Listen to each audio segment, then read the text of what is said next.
கர்த்தருடைய நாமத்துக்கு மகிமை உண்டாவதாக. இன்றைய வார்த்தை சங்கீதம் 122:7. உன் அலங்கத்துக்குள்ளே சமாதானமும் உன் அரண்மனைக்குள்ளே சுகமும் இருப்பதாக. எனக்கு அருமையானோட உங்கள் வீட்டை குறிக்கிறது. இந்த ஆசீர்வாதம் உங்கள் வீடை குறிக்கிறது.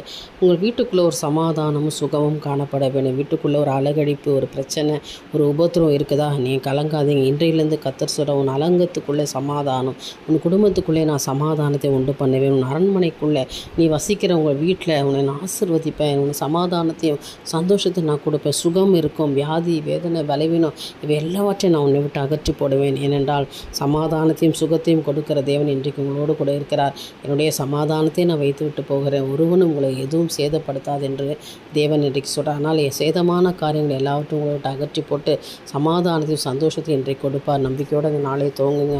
கர்த்தரால் எல்லாமே ஆகும். உங்கள் வாழ்க்கையை உயர்த்த தேவனால் முடியும் என்று நம்புங்க. நிச்சயமாய் கர்த்தர் உங்களை ஆசீர்வதிப்பாராக.